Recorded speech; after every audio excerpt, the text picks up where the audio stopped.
Bonjour les initiés, bienvenue dans cette nouvelle vidéo spéciale. Si vous l'avez vu dans le titre, vous savez qu'on va parler du jeune reporter le plus connu de tous les temps, Tintin, et de son créateur, Hergé.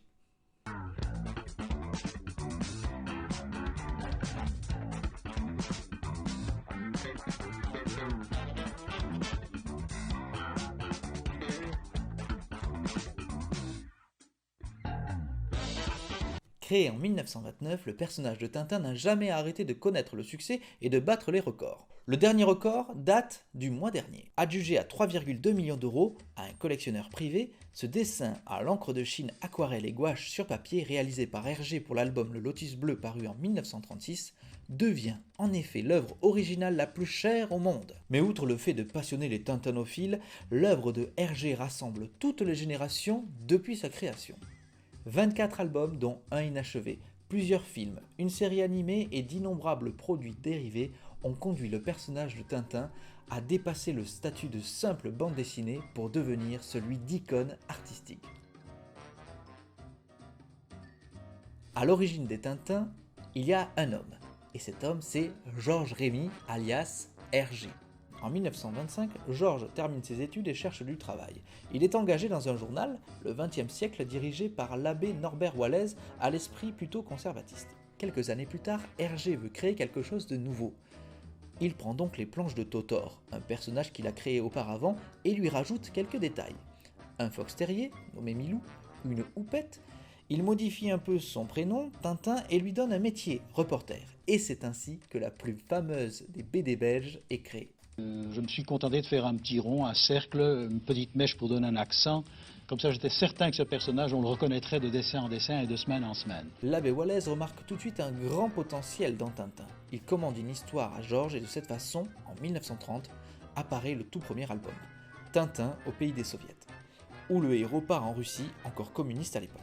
L'histoire sera publiée partiellement dans le petit 20e, Hergé livrant 2 planches de dessin par semaine sans imaginer le succès que la série va avoir. Un an plus tard, Rémy décide d'envoyer Tintin en Amérique. C'est le premier album qui est enfin créé par l'initiative de Georges Rémy lui-même. L'année même, Hergé signe un contrat avec Casterman, un des éditeurs belges de BD le plus connu, et finalement se libère de l'esprit de propagande de son employeur. Les aventures de Tintin seront maintenant publiées en album, et avec cet événement, Hergé a envie de prendre les aventures de Tintin au sérieux. Mais je crois qu'il voit moins le monde en noir et blanc quand même. Les méchants ne sont pas tout à fait méchants et les bons ne sont plus tout à fait bons.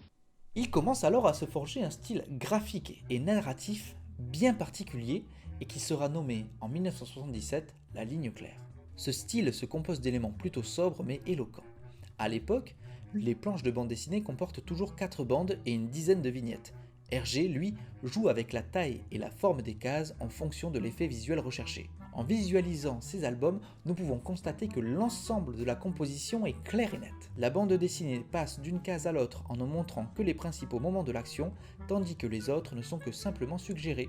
C'est un style que l'on a retrouvé chez bon nombre de bandes dessinées les années suivantes.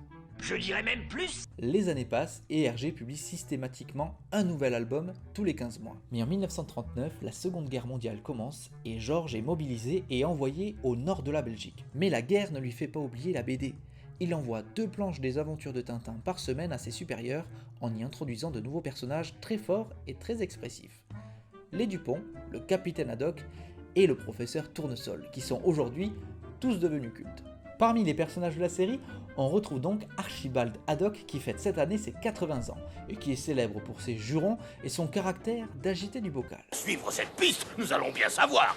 Descendons, Cro-Magnon, macrocéphale, ectoplasme. Avec l'arrivée de ces nouveaux personnages, Tintin passe d'un monde immobile à un monde en mouvement, où les personnages ont désormais, du moins pour certains d'entre eux, une histoire, un passé, voire un mythe personnel. Le diptyque composé du secret de la licorne et du trésor de Rackham le Rouge, qui a d'ailleurs été adapté au cinéma par Steven Spielberg, lui-même grand tintinophile, offre à Haddock une généalogie prestigieuse, une fortune et un lieu de résidence, le château de Moulinsart.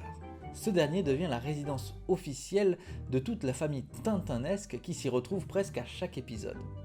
Outre Tintin et Haddock, on y trouve Tournesol qui installe son laboratoire dans des annexes du château, le fidèle Nestor et ponctuellement la diva Castafiore qui y perdra ses bijoux. Traduit dans de nombreuses langues, C'est plus de 240 millions d'exemplaires de BD Tintin qui ont été écoulés à travers le monde depuis sa création. Le jeune héros nous embarquant dans ses aventures des montagnes du Tibet au désert du Sahara en passant par un petit tour sur la Lune. Il a nourri l'imaginaire de toutes les générations, a aussi déchaîné les passions et a vidé le portefeuille de certains, et ce depuis sa création. Pour représenter Moulinsart, le dessinateur Hergé s'est inspiré d'un vrai château, celui du château de Cheverny dans le Loir-et-Cher, auquel il a retiré les 2 ailes extérieures. À l'intérieur, certaines pièces s'inspirent même du château de Cheverny.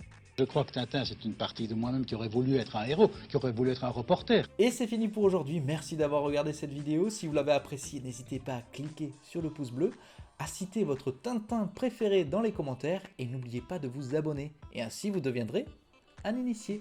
Et moi je vous dis à très vite. Je ne sais pas vous, mais moi ça m'a donné envie de me replonger dans cet univers.